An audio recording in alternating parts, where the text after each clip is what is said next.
Well guys, I had to come on here and just talk a little bit about how good it feels right now to be a DC Comics fan, and the reason I say that is because I can't really think of a time in my life outside of maybe the New 52 where there's been such a collective excitement over DC Comics. It seemed like for many years people just didn't get it. For years it would be like the butt of a joke if I mentioned being a DC fan, particularly to someone who watches Marvel movies. And in their defense, a lot of DC movies, regardless of how good they are not necessarily the greatest representations of the character. Although I think there are a lot of great DC movies, I think most of them lack some of the depth that we get in the comics that make these characters so interesting. And one that particularly comes to mind is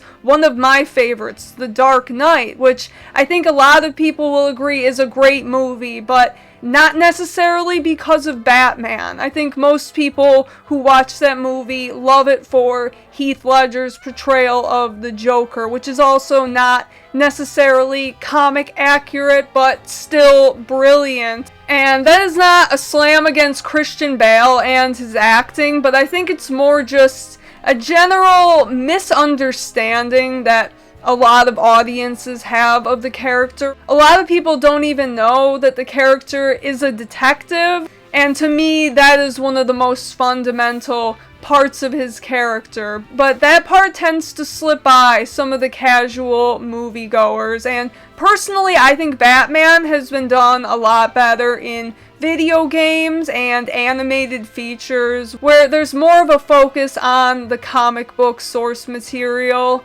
but a lot of the movies are made for general movie-going audiences. But 2025 has been the year that the tides have started to turn a little bit more in DC's favor, and some people might be kind of looking at this and wondering how it happened, but I have been definitely seeing the writings on the wall for a little while as a DC fan, and I have been very excited about some of the things they've been doing, particularly at the end of last year. They kind of started laying the groundwork for what 2025 was going to be when they started their All-In initiative, which was another soft reboot of sorts where new titles were brought out, some titles stayed, but they shook up the creative teams. But the biggest change that came from that was the Absolute Universe. The Absolute Universe is something that people kind of wrote off at first as a fad, just another gimmick DC was doing. It quickly proved itself with just one issue to be a fan favorite, and it has held the test of time, and over the last year has only grown to be more popular, has only put out more titles under the Absolute line, with more to come. And right now, Absolute Batman is more popular than ever, and the Absolute titles from DC were far outselling any of the other titles DC was releasing at the time. This time last year, DC was fresh off the release of the first 3 Absolute titles, first being Absolute Batman, followed by Absolute Wonder Woman and Absolute Superman. And this time last year, DC only held 4 spots on the top 10 comics of the month, 3 of them being fresh Absolute titles, and 1 of them being Justice League Unlimited, number 1. Batman's own title was only number 13. Now fast forward to current day, and a year later, DC holds 9 spots of the top 10 comics sold for the month of November. The top spot being the DC and Marvel crossover book, Batman and Deadpool, which was also the top spot when Marvel did it a couple months ago, and people seem to collectively agree, myself included, that DC just did a better job with the writing on that book. That is my opinion, but I've heard plenty of other people say it as well. The second spot actually being Batman's own title, which, as we could see last year, was kind of struggling a little bit. And some big things have changed with Batman's title, which is the reason we are now seeing it in a top 10 list. So the biggest change is that last year, Batman was being written by Chip Zdarsky, and earlier this year we got a refresh to issue number 1 written by Matt Fraction, Jorge Jimenez remaining as the artist. So in my opinion, and I know a lot of other people's opinions, Chip Zdarsky's run had kind of devolved into what a lot of people who criticize Batman kind of think it is.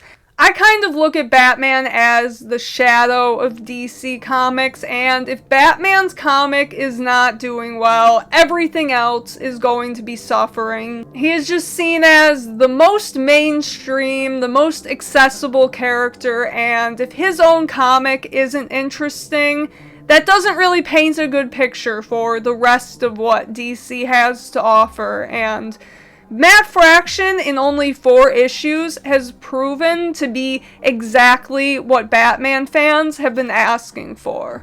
It feels deeper and more grounded, with a storytelling that allows each issue to be read on its own, but also introducing a bit of an overarching plot, creating an interesting way to kind of tie these stories together and keep you reading every issue. And I think that's why this book has been doing so well compared to the previous run with Chip Zdarsky. And I think the biggest criticism that we've been getting from Batman books is that they've been too crowded. There just hasn't really been enough Batman doing Batman stuff in his own comics. This effort to listen to fans has been felt, as Batman 1 and 2 fell in the top 10 for the month of September, and Batman number 3 landing at number 2 in November.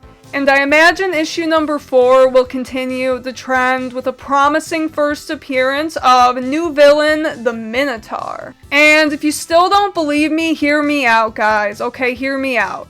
DC events have been a bit of a joke. DC, I guess you could say, has a bit of a crisis when it comes to some of their line-wide events, being, dare I say, uneventful. These have gone from an occasional way to shake things up for a new generation, like in Crisis on Infinite Earths and Infinite Crisis, to a yearly excuse to just write things out of character, give people godlike upgrades, and just kill a bunch of people off without it actually mattering. And DCKO is all of that on steroids, and people are loving it.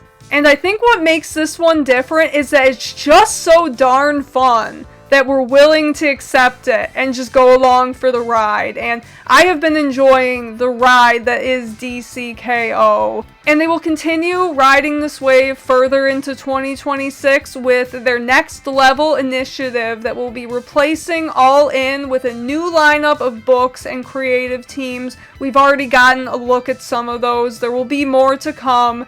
I talked a little bit about all the books confirmed to be coming next year, so if you are interested, go check that one out after this. So, shameless plug out of the way. Now we're going to talk about why I really think it is that people are starting to get DC again. And it's not because there hasn't been great stuff coming out from DC. DC has always put out great stuff. There have always been some duds, but it seemed like for a while, particularly in the last decade, kind of riding off the failure that was the DCEU, it's been really hard for DC to kind of shake some of the bad press that they got, even if some of the movies they put out were actually pretty decent. So it's amazing that it feels like the comic creators are actually listening to the fans again, but it's the unfortunate truth that the comic book fans are not the reason that DC is becoming more popular again, and I think a big reason why people are starting to get DC again is because people are starting to get Superman. And for a long time, people just did not get Superman. People would say, Superman is too boring, he's too overpowered. And while I enjoy Zack Snyder's Man of Steel, I think that that movie is very much a product of its time.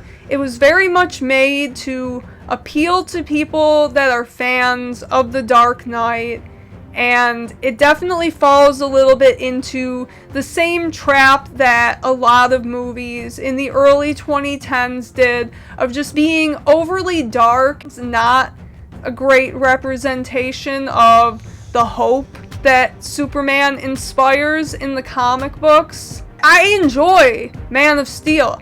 I was there. I saw that movie in the theaters. I was in high school. I was an edgelord. I loved The Dark Knight, and I loved Man of Steel. But as I grew up and as I read more Superman comic books, I definitely started to understand why audiences might not get it. Why the general public might have this opinion of Superman that he's boring, because no movie until James Gunn's Superman just earlier this year, I think, really captured the humanity of Superman in the comic books. And that movie has inspired a lot of people to read a story like All-Star Superman or Superman for All Seasons, which I think are some of the greatest ways to get into the character, some of the best Superman entry-level books. And there are definitely critiques to be made of the James Gunn Superman. I do not think it's a perfect movie, but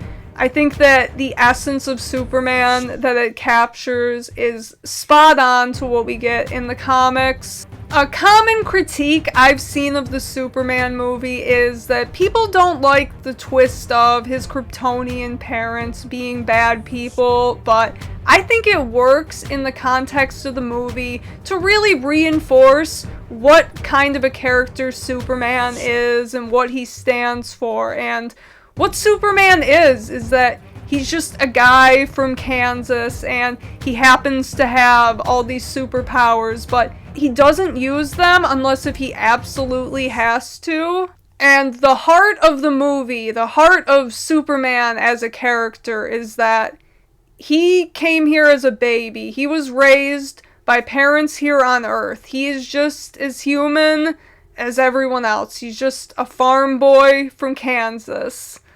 And that is why Superman is the heart of the DC universe. He holds almost all of the power, but he knows when to use it.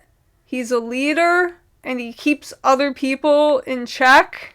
So if Batman is the shadow, then Superman is the heart of DC Comics.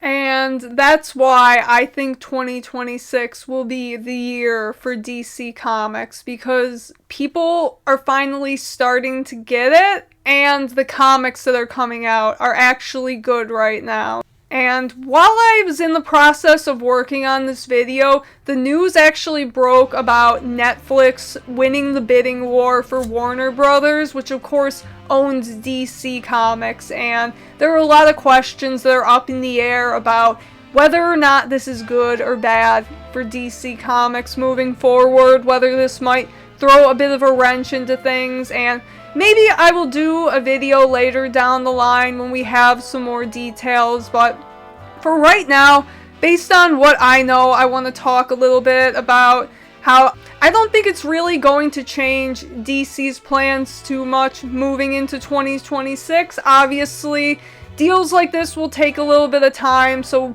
probably will not finalize until a little bit closer to the middle of the year. But for right now, even with Netflix taking over, I think what DC has going right now is strong, and I think it's the strongest that it has been. I think that the popularity of the brand overall is stronger than it has been any time in my lifetime, even when the New 52 was coming out.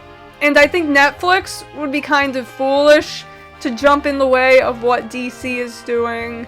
They actually have people excited for the movies that are coming out. And as of right now, Netflix has expressed that they want James Gunn to stick around. While the movies will still be theatrically released, there are contracts in place that will require them to be, at least for the time being.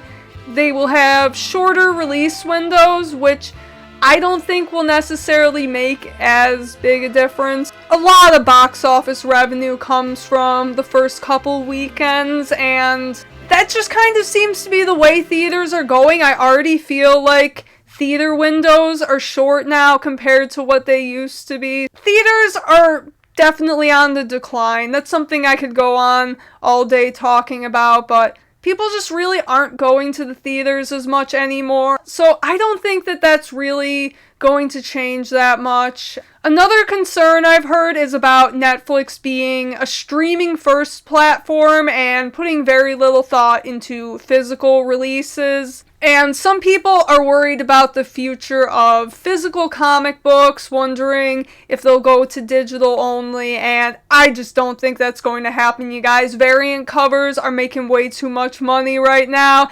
But regardless, I think that the comic division of DC would kind of be broken off into a different team. So I'm guessing what will happen is nothing will probably change, and the comics division of DC will just kind of be its own separate entity under the DC Comics and Netflix umbrella. That is my prediction. I just don't really see this whole deal changing that much. Honestly, I would prefer, although Netflix is a big company, I'd prefer them over more of a legacy network like Paramount. I feel like Netflix at least promotes a little bit more creative freedom on their platform, and so this does give me a little bit more hope, actually. Netflix seems to be more willing to greenlight kind of niche and weird projects, and honestly, with something like The Black Mirror, I could definitely see something like Lobo or Hellblazer being a Netflix original show.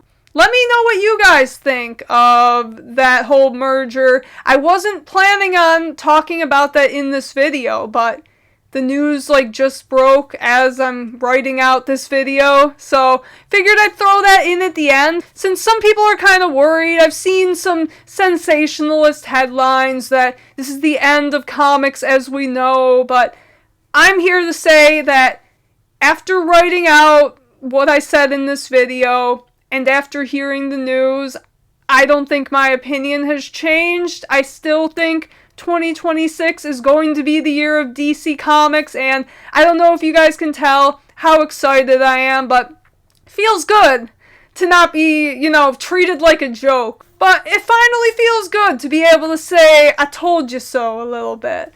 It's been a while, so. And if you guys are fans of DC Comics, or if you want to be, subscribe to this channel. I talk about DC Comics an awful lot. So thank you for watching, and go read some DC Comics.